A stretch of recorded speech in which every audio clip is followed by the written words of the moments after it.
Selamat malam para netizen dimanapun kita berada. Salam inspirasi bagi kita semua ya. Nampaknya Pak Purbaya ini harus hati-hati betul begitu kan ya. Karena sekarang Pak Purbaya ini mengungkapkan apa namanya hal-hal yang kemudian tidak bisa diduga begitu soal koruptor ya, soal apa namanya yang merugikan uang negara dan sebagainya. Nampaknya Pak Purbaya benar-benar kerja ekstra demi rakyat.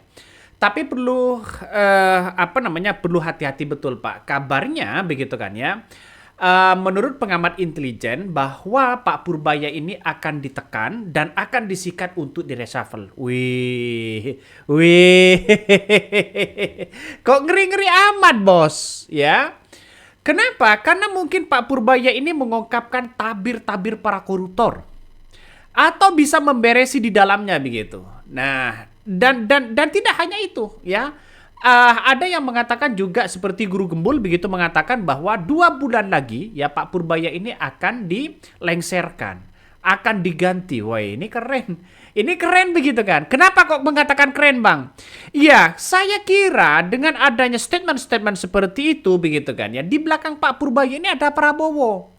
Jangan-jangan orang yang kemudian menantang seperti itu adalah orang yang tidak suka kepada Presiden Prabowo. Kan itu. Makanya saya mengatakan begitu kan ya, agak ngeri-ngeri sedap. Biar kelihatan dong siapa mereka begitu. Kalau Pak Purbaya ini dilengserkan, maka kemudian ya orang-orang masih banyak bertanya-tanya, kenapa kalau ada orang baik di negara kita ini ya mau dilengserkan, kayak mau direshuffle, kayak mau disikat, kayak begitu kan. Nampaknya begitu, nampaknya para oligarki itu ternyata punya orang di instansi si A, si B, dan si C begitu. Jangan-jangan yang gelisah dia adalah orang-orang di balik itu semua. Artinya adalah pelaku begitu. Jadi saya kira dengan adanya seperti ini begitu ada pengamat seorang intelijen mengatakan bahwa apa namanya hati-hati betul kepada Pak Purbaya, bisa saja ini disikat ya, bisa saja ini di reshuffle dan sebagainya. Nah, ketegangan politik ya mulai meruncing ya di tubuh pemerintahan Presiden Prabowo Subianto. Menteri Keuangan Pak Purbaya ini begitu kan kini menjadi sorotan ya, menolak soal APBN digunakan untuk kereta cepat ya. Terus kemudian keputusannya menuai reaksi keras. Berbeda dengan mazhabnya, berbeda dengan Pak Purbaya, dengan Sri Mulyani. Tapi ya Pak Purbaya ini menurut saya pribadi langkah yang bagus. Mengapa mengatakan seperti itu begitu? Karena kita lihat saja masyarakat sudah tahu begitu karena sifat-sifat dari Pak Purbaya itu sendiri begitu kan. Saya kira ini bagus kalau menurut saya. Ini apa namanya pro terhadap rakyat begitu kan ya, berbeda dengan orang yang kemudian kita lihat hari ini begitu kabarnya relawan-relawan termol begitu mendesak kepada Presiden Prabowo Subianto untuk segera memecat Pak Purbaya atau segera mundur Pak Purbaya. Ini salah satunya coba kita baca, Laskar Cinta Jokowi minta Pak Purbaya dipecat. Saat demo rusuh juga didesak Prabowo mundur.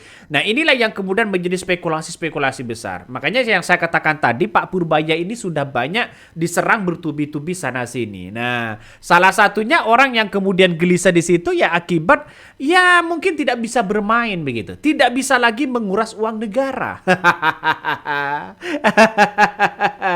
Masih banyak nuansa-nuansa seperti itu begitu. Apalagi ya Guru Gembul meramal ya, meramal Mengkau ini bakal digulingkan tahun depan. Saya tidak percaya begitu kan ya dengan pernyataan-pernyataan Guru Gembul di situ. Mengapa nggak percaya bang? Karena Pak Purbaya sendiri adalah pemikirannya sama dengan Presiden Prabowo Subianto, yaitu bertegak lurus dengan rakyat. Pemikirannya juga sama, mengungkapkan bagaimana tabir koruptor, orang-orang yang bermain disikat habis-habisan, orang yang menggunakan anggaran di situ disikat habis-habisan. Tidak hanya kepala daerah, menteri-menteri sekalipun begitu kan disindir oleh Pak Purbaya. Ini menurut saya pribadi langkah yang bagus begitu kan. Langkah yang bagus bos.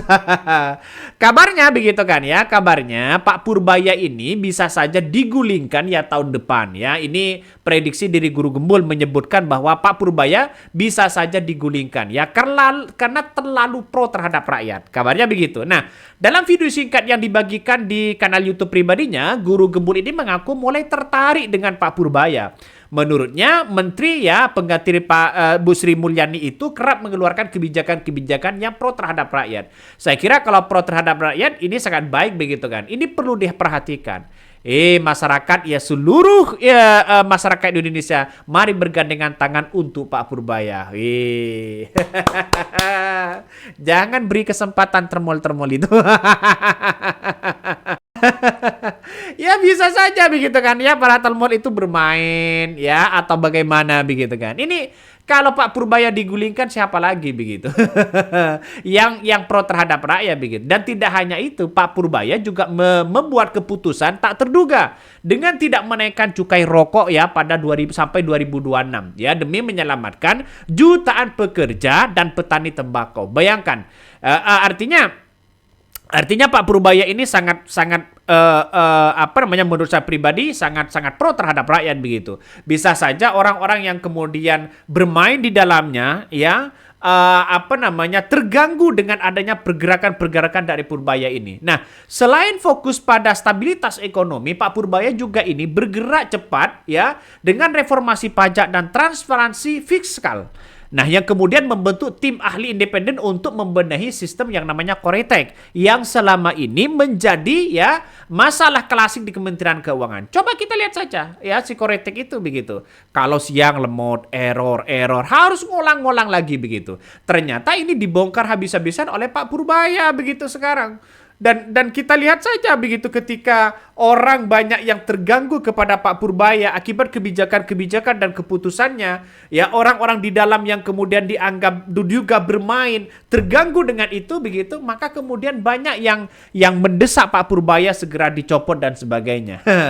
Dan tidak hanya itu begitu, kemarin ya BEM UI kalau nggak salah begitu mendesak Presiden Prabowo Subianto ya copot segera Pak Purbaya Sedewa dari jabatan Menko. Kalau nggak salah begitu BEM UI begitu kan ya. Mendesak Prabowo copot Pak Purbaya ya sebagai Menko. Kok bisa-bisanya begitu segampang itu?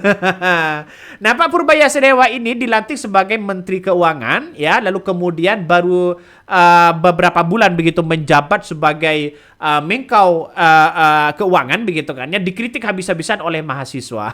Dan mahasiswa di situ nampaknya yang tidak setuju dengan kebijakan Pak Purbaya begitu. Ya jangan-jangan dia ya masih idolanya ya Sri Mulyani atau siapa. Jangan nanti ada demo bayaran ini bos.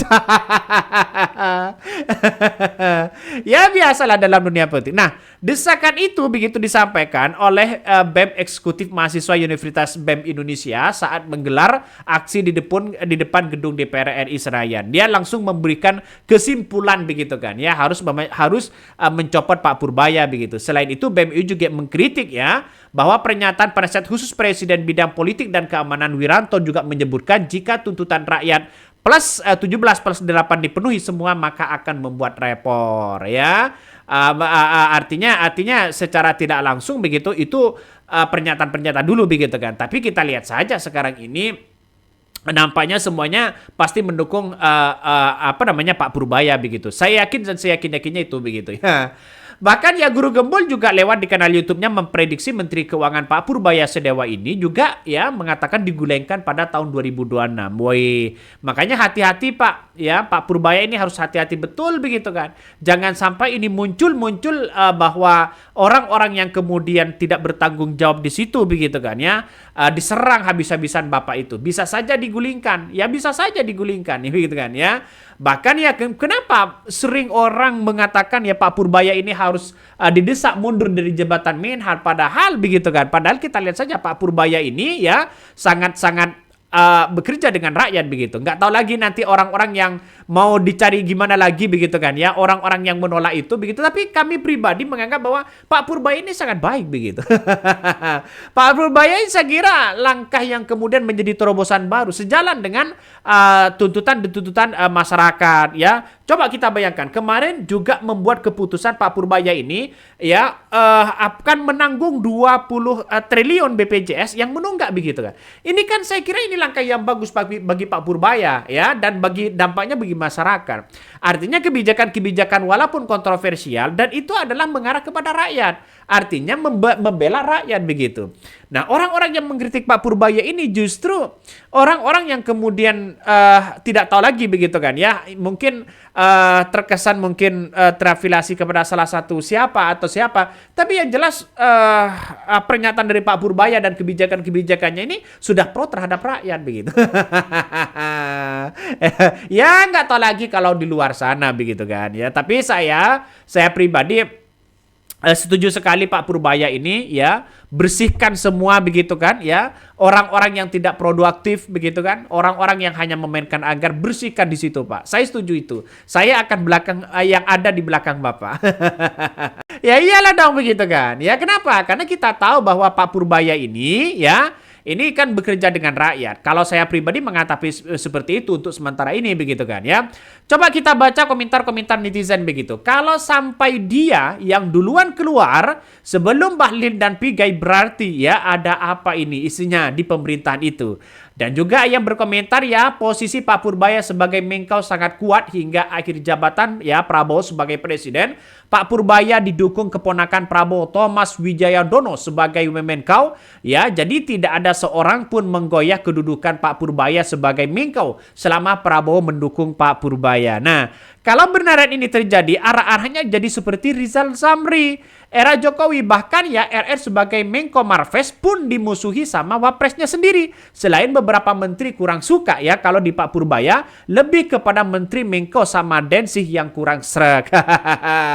Tapi bagi kami kan tergantung dari presidennya. Kalau Presiden Prabowo Subianto ini kuat misalnya begitu, tidak bisa diganggu gagi di belakang itu begitu kan ya. Makanya tergantung dari presidennya. Kekuatan Pak Purbaya ini berada di tangan seorang Presiden Prabowo Subianto. Semoga saja Presiden Prabowo Subianto walaupun diintervensi apapun, mereka tidak mau begitu kan. Ya bahkan ya Presiden Prabowo Subianto pernah mau disogok begitu. Geri bos ya, berapa triliun begitu kan. Jadi saya melihat bahwa Pak Purbaya ini sekarang ini begitu kan ya, lagi naik daun ya, semuanya disikat. Yang tidak produktif begitu kan disikat, diefisiensi oleh Pak Purbaya. Inilah langkah Pak Purbaya yang baik. Apa komentar dari netizen? Ada yang juga berkomentar begini, ini tekanan pasti ada, tapi sampai di reshuffle tergantung sejauh mana ya Purbaya dibutuhkan dalam sepak bola. Pak Prabowo saat ini sebagai ya playmaker, sedangkan Pak Purbaya sebagai striker untuk menjebol gawang para mafia dan koruptor. Purbaya ya akan terus diseliding dan di tracking ya di belakang. Nih salah satu komentar netizen Bu juga. Ada yang juga berkomentar, bisa jadi seperti itu. Tapi untuk reshuffle kemungkinan tak akan terjadi selama Prabowo Subianto jadi presiden. Pak Purbaya diangkat jadi Kemenkau RI memang untuk mengakhiri kekuasaan sistem ya keuangan di NKRI yang sudah seperti ya panu di kulit. Benar, ngajukan ini di ACC, ngajukan ini di ACC, bangun tol, bangun ini, bangun itu begitu kan ya. Semuanya di ACC begitu. Jadi saya kira yang menikmati itu kan orang-orang orang-orang tertentu begitu. Jadi jadi agak lucu kalau ada orang yang ingin menggulingkan Pak Purbaya. Agak lucu kalau ada orang yang menyatakan bahwa mendesak Prabowo Subianto untuk ya Pak Purbaya ini didesak untuk mundur. Ngeri juga, Bos. Ya itulah kalau ada orang baik di negara kita, ingin membereskan bangsa kita, ingin membersihkan dari orang-orang jahat begitu. Biasanya dimusuhi. Banyak musuhnya di situ.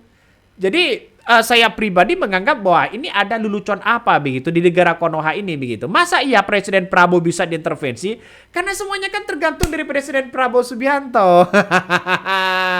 Ya nggak tahu lagi kalau presidennya adalah Gibran. Bisa saja diintervensi situ ciut begitu kan ya. Tapi selama Presiden Prabowo Subianto ini kuat, saya yakin dan saya yakin-yakinnya tidak akan bisa diintervensi oleh siapapun. Kita buktikan aja di situ, Bos. Buktikan aja nanti. Jadi artinya saya melihat bahwa Pak Purbaya ini walaupun naik daun sekarang ini banyak yang kritikan begitu kan. Apalagi begitu sekarang ya dengan Deddy Mulyadi ya terus kemudian dengan Pak Purbaya. Ini kan Pak Purbaya berbasiskan dengan data. Ya saya kira ini bagus begitu Pak Purbaya ya yang sudah pro terhadap rakyat begitu. Sudah tidak tidak mendengarkan hal-hal yang kemudian menurut Pak Purbaya itu tidak penting begitu. Apalagi soal kereta cepat, hutang kereta cepat. Pak Purbaya menolak keras begitu menggunakan APBN. Nggak tahu lagi nanti kapresnya dari Presiden Prabowo Subianto ini gimana. Saya yakin dan saya yakinnya Pak Purbaya ini akan tetap kokoh begitu kan ya. Akan ogah-ogahan untuk membiayai utang kereta cepat. Suruh siapa membangun ini? Bangun itu rugi, bangun sana sepi, bangun ini rugi. Karena kita melihat bahwa ada sesuatu yang ambisi untuk membangun itu begitu. Ibaratnya begitu kan. Saya beli HP ini. Nih, saya beli HP misalnya begitu kan ya. Tapi saya tidak mampu untuk membeli HP. Dengan cara apa? Dengan cara kredit. Nah, orang-orang yang kemudian dengan cara kredit di situ akibat ketidakmampuan itu. Nah, kalau tidak mampu, kenapa dipaksakan? Kalau tidak bayar, disita HP ini. Jadi itulah akibatnya. Apakah negara kita ini miskin? Begitu kan ya. Sehingga kalau hanya 116 triliun untuk membangun kereta cepat, saya kira bisa begitu kan. Dibayar lunas kontan, bisa. Karena anggaran di APBN kita, kalau untuk rakyat begitu kan ya, saya kira cukup begitu. Tapi kenapa begitu kan ya, ketika ada orang korupsi ribuan triliun itu bisa. Kenapa ini kok masih ngutang? Dan angkanya di situ begitu kan ya, dan angkanya 116 triliun hanya membangun 145 km begitu. Ini kan mesti dipertanyakan juga begitu kan. Jadi saya kira dengan adanya seperti ini, ya mesti yang bertanggung jawab di situ adalah Jokowi begitu sebagai inisiatif begitu kan ya. Oke, mungkin itu yang kami sampaikan ya. Tonton terus di channel Honari Podcast Rakyat ini. Jangan lupa di subscribe.